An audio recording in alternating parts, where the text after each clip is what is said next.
নমস্কার, আমি অমৃতা। আমার চ্যানেলে আপনাদের স্বাগত।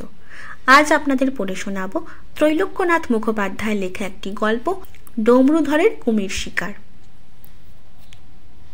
শঙ্কর ঘোষ জিজ্ঞাসা করিলেন, শুনিয়াছি যে সুন্দরবনের নদী নালায় অনেক কুমির আছে।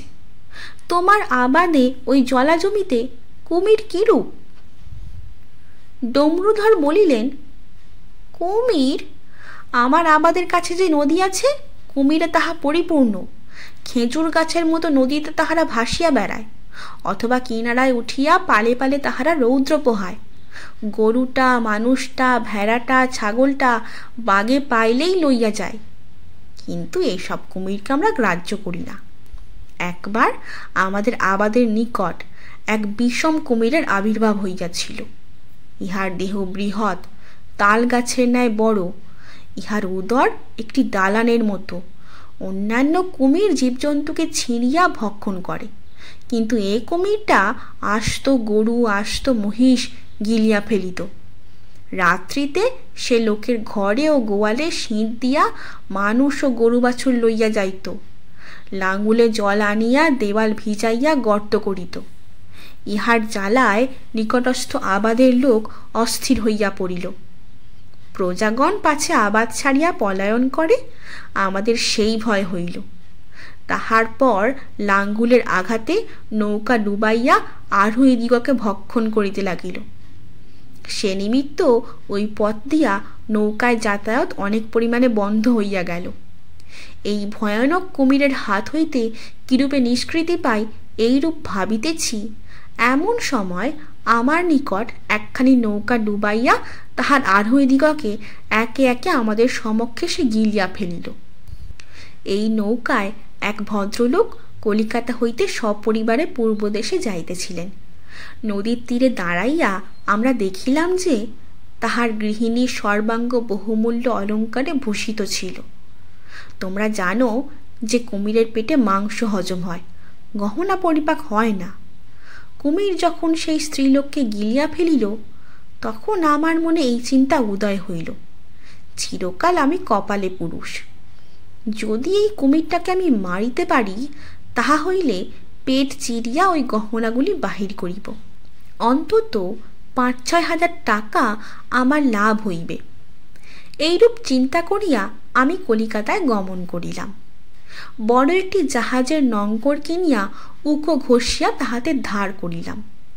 তাহার পর যে কাছিতে মানওয়ারি জাহাজ বাঁধা থাকে, সেইরূপ এক কাছি ক্রয় করিলাম। এইরূপ আয়োজন করিয়া আমি আবাদে ফিরিয়া আসিলাম। আবাদে আসিয়া শুনিলাম যে কুমির একটা মানুষ খাইয়াছে। 4 দিন পূর্বে এক সাঁওতালনি বুড়ি বেগুন মাথায় করিয়া হাটে বেচিতে যাইতেছিল।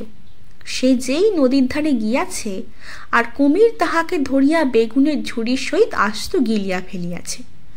তাহাতে সাঁওতাল প্রজাগণ খেপিয়া উঠিয়াছে, বলিতেছে যে আবাদ ছাড়িয়া তাহারা দেশে চলিয়া যাইবে। আবাদে আসিয়া নঙ্করটিকে আমি বঁড়শি করিলাম, তাহাতে জাহাজের কাছি বাঁধিয়া দিলাম। নঙ্করের তীক্ষ্ণ অগ্রভাগে এক মহিষের বাছুর গাঁথিয়া নদীর জলের নিকট বাঁধিয়া দিলাম। নদীর ধারে দাঁড়াইয়া সে গাঁ গাঁ শব্দে ডাকিতে লাগিল। তাহার ডাক শুনিয়া সন্ধ্যার ঠিক পূর্বে সেই প্রকাণ্ড কুমির আসিয়া উপস্থিত হইল। তাহার লেজের ঝাপটে পর্বত প্রমাণ এক ঢেউ উঠিল। সেই ঢেউয়ে বাছুরটি ডুবিয়া গেল। তখন আমরা আর কিছুই দেখিতে পাইলাম না, কিন্তু পরক্ষণেই কাছিতে টান পড়িল। তখন আমরা বুঝিলাম যে নঙ্গরবিদ্ধ বাছুরকে কুমিরে গিলিয়াছে। বড়শির ন্যায় নঙ্গর কুমিরের মুখে বিঁধিয়া গিয়াছে। তাড়াতাড়ি 50 জন লোক আসিয়া দড়ি ধরিয়া টানিতে লাগিল।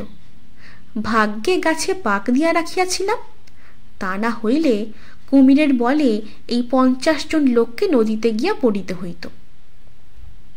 আমরা সেই রাক্ষস কুমিরকে বঁড়শিতে গাঁথিয়াছি এই কথা শুনিয়া চারিদিকের আবাদ হইতে অনেক লোক দৌড়িয়া আসিল।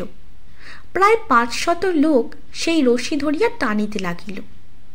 দারুণ আসরিক বলে কুমির সেই 500 লোকের সহিত ঘোর সংগ্রাম করিতে লাগিল।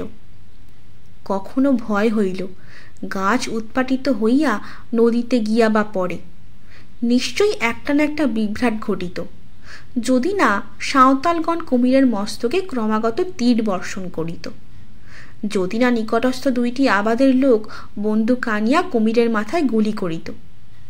তীর ও গুলি খাইয়া কুমির মাঝে মাঝে জলমগ্ন হইতে লাগিল, কিন্তু নিঃশ্বাস লইবার জন্য পুনরায় তাহাকে ভাসিয়া উঠিতে হইল। সেই সময়ে লোকে তীর ও গুলি বর্ষণ করিতে লাগিল। কুমিরের রক্তে নদীর জল বহু দূর পর্যন্ত লোহিত বর্ণে রঞ্জিত হইয়া গেল। সমস্ত রাত্রি কুমিরের সহিত আমাদের এইরূপ যুদ্ধ চলিল। প্রাতঃকালে কুমির হীনবল হইয়া পড়িল। বেলা 9টার সময় তাহার মৃতদেহ জলে ডুবিয়া গেল। তখন অতি কষ্টে তাহাকে আমরা টানিয়া উপরে তুলিলাম। বড় বড় ছোড়া বড় বড় কাস্তে আনিয়া তাহার পেট চিরিতে চেষ্টা করিলাম, কিন্তু সে রাক্ষস কুমিরের পেট অতি কঠিন ছিল। আমাদের সমুদয় অস্ত্র ভাঙিয়া গেল। অবশেষে করাতি আনাইয়া করাতের দ্বারা তাহার উদর কাটাইলাম, কিন্তু পেট চিরিয়া পেটের ভিতর যাহা দেখিলাম তাহা দেখিয়াই আমার চক্ষু স্থির। লম্বোদর জিজ্ঞাসা করিলেন, কি দেখিলে? শঙ্কর ঘোষ জিজ্ঞাসা করিলেন, কি দেখিলে? অন্যান্য শ্রোতৃগণ জিজ্ঞাসা করিলেন, কি দেখিলে? ডমরুধর বলিলেন, বলিব কি ভাই, আর দুঃখের কথা। কুমিরের পেটের ভিতর দেখি না যে সেই সাঁওতাল বুড়ি 4 দিন পূর্বে কুমির যাহাকে আস্ত ভক্ষণ করিয়াছিল, সেই পূর্বদেশীয় সেই ভদ্রমহিলার সমুদয় গহনাগুলি আপনার সর্বাঙ্গে পড়িয়াছে। তাহার পর নিজের বেগুনের ঝুড়িটি সে উপর করিয়াছে, সেই বেগুনগুলি সম্মুখে ভাগ করিয়া রাখিয়াছে। ঝুড়ির ওপর বসিয়া সে বেগুন বেচিতেছে। শঙ্কর ঘোষ বিস্মিত হইয়া জিজ্ঞাসা করিলেন, কুমিরের পেটের ভিতর ঝুড়ির ওপর বসিয়া সে বেগুন বেচিতেছিল? ডমরুধর বলিলেন, হ্যাঁ ভাই, কুমিরের পেটের ভিতর সেই ঝুড়ির ওপর বসিয়া সে বেগুন বেচিতেছিল। লম্বোদর জিজ্ঞাসা করিলেন, কাহাকে সে বেগুন বেচিতেছিল? কুমিরের পেটের ভিতর সে খরিদ্দার পাইল কোথা? বিরক্ত হইয়া ডমরুধর বলিলেন, তোমার এক কথা, যাহাকে সে বেগুন বেচিতেছিল সে খোঁজ করিবার আমার সময় ছিল না। সমুদয় গহনাগুলি সে নিজের গায়ে পড়িয়াছিল, তাহা দেখিয়াই আমার হাড় জ্বলিয়া গেল।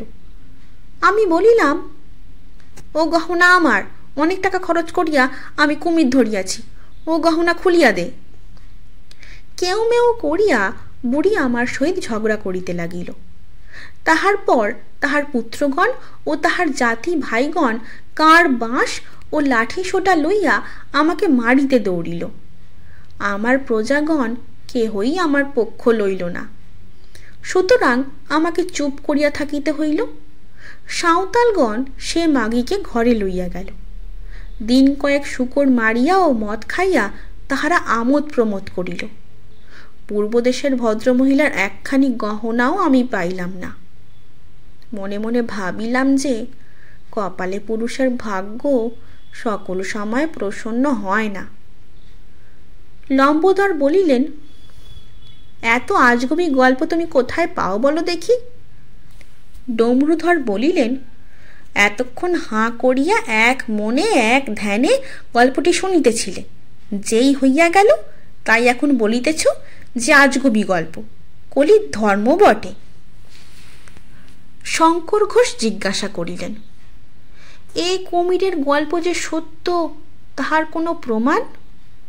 নিশ্চয়ই প্রমাণ আছে। কোমরের ব্যথার জন্য এই দেখো সেই কুমিরের দাঁত আমি পড়িয়া আছি। লম্বোদর জিজ্ঞাসা করিলেন, সে কুমির যদি তালগাছ অপেক্ষা বৃহৎ ছিল, তবে তাহার দাঁত এত ছোট কেন? ঠিক অন্য কুমিরের দাঁতের মতো কেন? ডমরুধর উত্তর করিলেন, অনেক মানুষ খাইয়া সে কুমিরের দাঁত ক্ষয় হইয়া গিয়াছিল। শুনছিলেন ত্রৈলোক্যনাথ মুখোপাধ্যায়ের লেখা একটি গল্প, ডমরুধরের কুমির শিকার। গল্প পাঠ কেমন লাগছে তা আমাকে কমেন্টের মাধ্যমে জানান। যদি ভালো লাগে তবে লাইক, শেয়ার এবং সাবস্ক্রাইব করে পাশে থাকবেন। ধন্যবাদ। নমস্কার।